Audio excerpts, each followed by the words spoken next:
Assalamualaikum warahmatullahi wabarakatuh.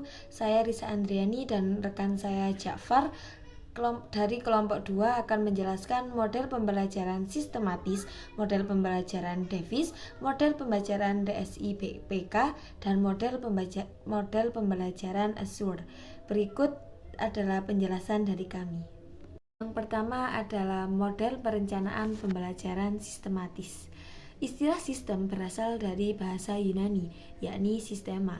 Secara garis besar, istilah sistem mengandung dua makna, yaitu sebagai wujud dan sebagai metode. Pengertian yang terkandung dalam istilah tersebut adalah suatu keseluruhan yang tersusun dari sekian banyak bagian dan hubungan yang berlangsung di antara satu kesatuan atau komponen secara teratur. Definisi sistem berdasarkan rumusan yang dianggap lengkap adalah pengertian yang dirumuskan oleh Murdyk and Rush, yaitu sehimpunan unsur yang melakukan suatu kegiatan atau menyusun skema atau tata cara melakukan suatu kegiatan pemrosesan untuk mencapai suatu atau beberapa tujuan. Dan hal ini dilakukan dengan cara mengolah data atau energi atau benda di dalam jangka waktu tertentu guna menghasilkan informasi atau benda dari tujuan tersebut. Kemudian adapun langkah-langkah model perencanaan sistematis. Yang pertama, identifikasi tugas-tugas. Kegiatan merancang suatu program pembelajaran harus dimulai dari identifikasi tugas-tugas yang menjadi tuntutan umum suatu pekerjaan. Karena itu, perlu dibuat suatu job description secara cermat dan lengkap.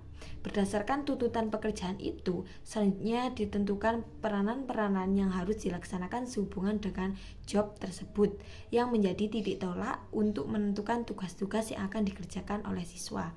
Yang kedua, analisis tugas. Tugas-tugas yang telah ditetapkan secara dimensional dijabarkan menjadi seperangkat tugas yang lebih terperinci. Setiap dimensi tugas dijabarkan sedemikian rupa yang mencerminkan segala sesuatu yang harus dikerjakan oleh siswa. Yang ketiga, penetapan kemampuan. Langkah-langkah ini sejalan dengan langkah yang ditetapkan sebelumnya. Setiap kemampuan hendaknya didasarkan pada kriteria kognitif, efektif, dan performance, serta produk dan eksploratoris. Tentu saja kemampuan-kemampuan yang diharapkan itu harus relevan dengan tuntutan kerja yang telah ditentukan.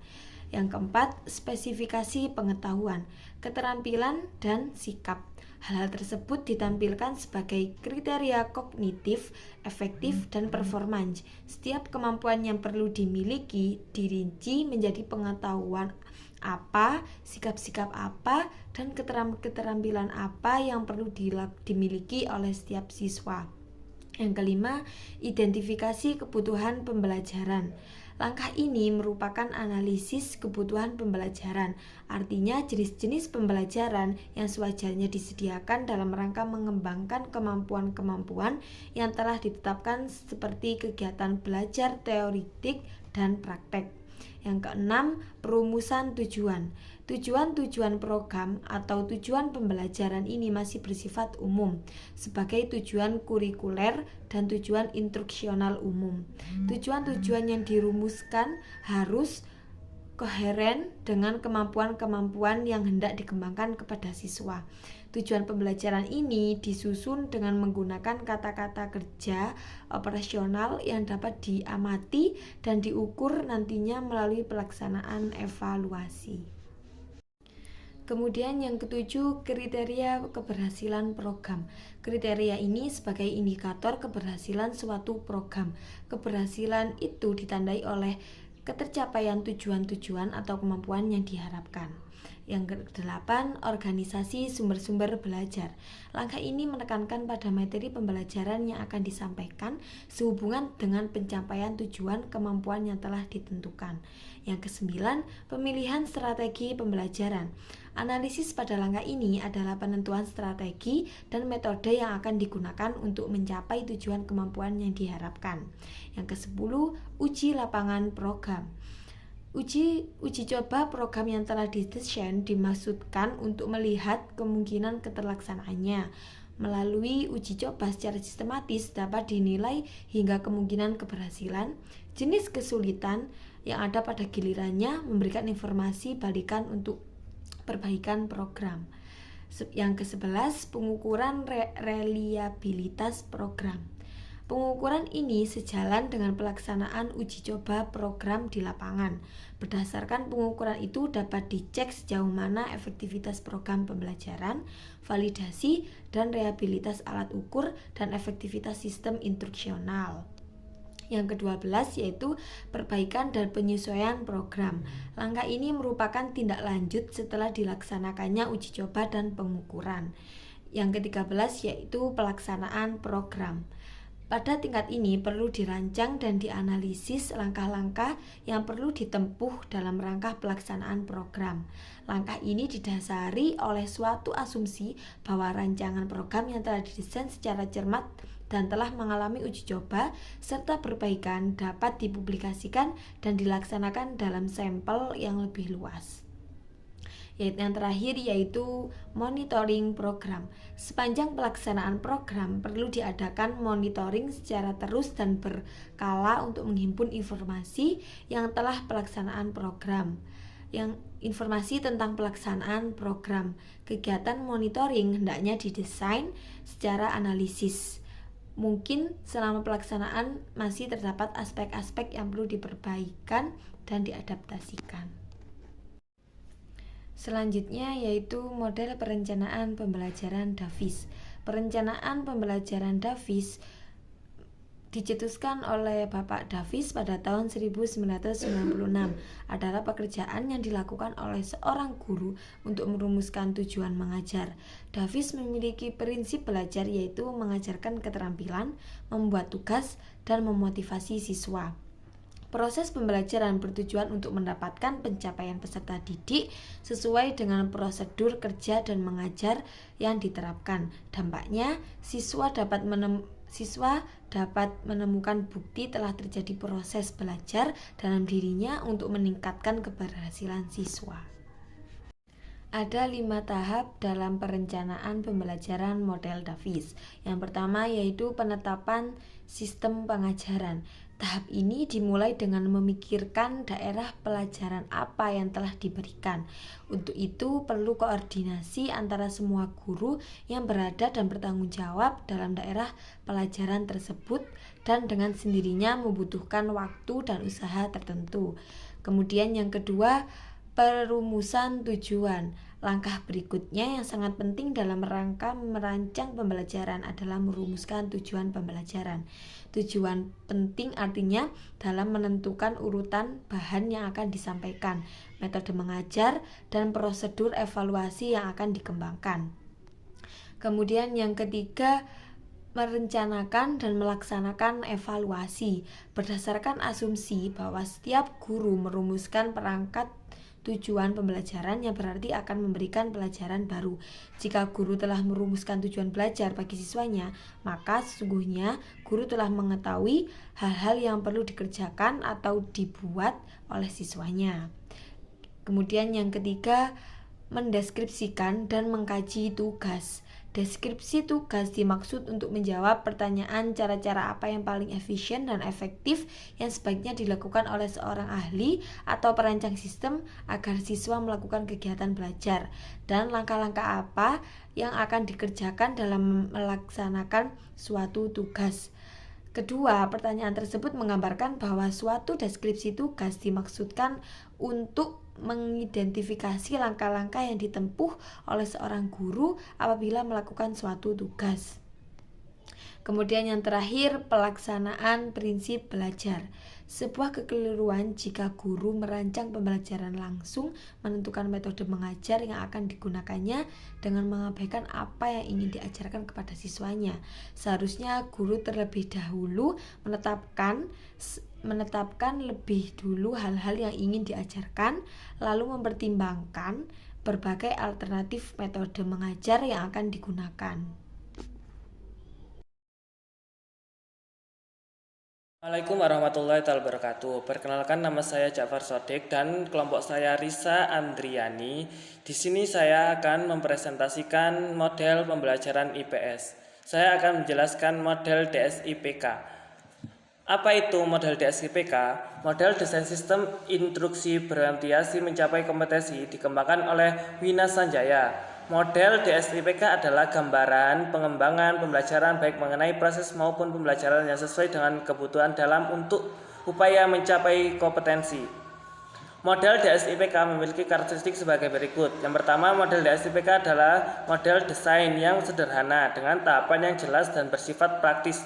Hal ini sesuai dengan kebutuhan responden yang menginginkan suatu model yang mudah dicerna. Yang kedua, model desain secara jelas menggambarkan langkah-langkah yang harus ditempuh. Hal ini dimaksud untuk menuntun secara konkret bagi setiap guru, sehingga guru tidak lagi dihadapkan dalam persoalan konseptual yang rumit dan bersifat abstrak. Yang ketiga, model desain merupakan pengembangan dari analisis kebutuhan.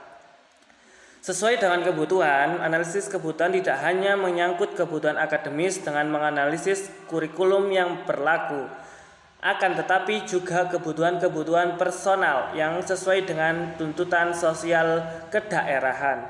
Yang keempat, model desain ditekankan kepada pengusahaan kompetensi sebagai hasil belajar yang dapat diukur oleh sebab itu, belajar yang dapat diukur oleh sebab itu setelah ditentukan kompetensi yang harus dicapai para guru secara langsung menentukan alat ukurnya. DSIPK dibagi menjadi tiga. Yang pertama, analisis kebutuhan, yakni proses penjaringan informasi tentang kompetensi yang dibutuhkan anak pendidik sesuai dengan jenjang pendidikan. Dalam potensi analisis kebutuhan dimaksud meliputi dua hal pokok, yakni analisis kebutuhan akademis dan kebutuhan non-akademis. Kebutuhan akademis adalah kebutuhan sesuai dengan tujuan tuntutan kurikulum yang tergambarkan dalam setiap bidang studi atau mata pelajaran, sedangkan kebutuhan non-akademis adalah kebutuhan di luar kurikulum, baik meliputi kebutuhan personal atau kebutuhan sosial. Selanjutnya, pengembangan. Yang kedua, yakni proses mengorganisasikan materi pembelajaran dan pembangunan proses pembelajaran kompetensi yang diharapkan baik menyangkut data, fakta, konsep, prinsip, atau mungkin keterampilan. Yang ketiga, pengembangan alat evaluasi. Pengembangan alat evaluasi yang memiliki dua fungsi utama, yakni evaluasi formatif dan evaluasi sumatif. Evaluasi formatif dilakukan untuk melihat sejauh mana efektivitas program yang telah disusun oleh guru. Oleh sebab itu, hasil evaluasi formatif dimanfaatkan untuk perbaikan program. Selanjutnya, model Azure merupakan suatu model untuk suatu kegiatan pembelajaran atau disebut juga model berinteraksi kelas. Langkah-langkah untuk mendesain pembelajaran menurut model Azure ini adalah: yang pertama, analisis airline, yaitu mengidentifikasi karakteristik mahasiswa dan juga analisis terhadap kompetensi spesifik yang telah dimiliki mahasiswa sebelumnya. Yang kedua, state standard objective, menetapkan standar dan tujuan pembelajaran, yaitu menetapkan standar dan tujuan pembelajaran yang bersifat spesifik untuk mendeskripsikan tentang pengetahuan, keterampilan, dan sikap yang diperoleh mahasiswa setelah menempuh kegiatan pembelajaran. Di samping itu juga mendeskripsikan kondisi yang diperlukan untuk mahasiswa untuk menunjukkan hasil belajar yang telah dicapai dan tingkat penguasaan mahasiswa terhadap pengetahuan dan keterampilan yang telah dipelajari. Yang ketiga, select strategis, yakni teknologi, media, dan bahan pembelajaran. Dalam hal ini memiliki strategi teknologi untuk mahasiswa yang mencapai tujuan pembelajaran. Yang keempat, material. Dalam hal ini menggunakan teknologi dan kegiatan pembelajaran sebenarnya menggunakan, maka terlebih dahulu dilakukan uji coba untuk memastikan bahwa teknologi, media, dan bahan pembelajaran tersebut dapat berfungsi efektif. Yang kelima, requirement participation, keterlibatan mahasiswa, yaitu mental mahasiswa secara aktif dengan materi atau suspensi yang dipelajari dalam proses pembelajaran yang dilakukan untuk melibatkan keterlibatan mahasiswa dalam pembelajaran dapat dilakukan dengan pemberian latihan. 6. Evaluasi dan revisi, yaitu evaluasi dan revisi adalah tahap melakukan evaluasi terhadap desain pembelajaran yang dirancang untuk selanjutnya. Berdasarkan evaluasi tersebut dilakukan revisi perbaikan terhadap desain pembelajaran yang dirancang sehingga desain pembelajaran dapat digunakan. Sekian, terima kasih. Sekian presentasi dari kelompok 2. Terima kasih atas perhatiannya. Kami ucapkan terima kasih. Assalamualaikum warahmatullahi wabarakatuh.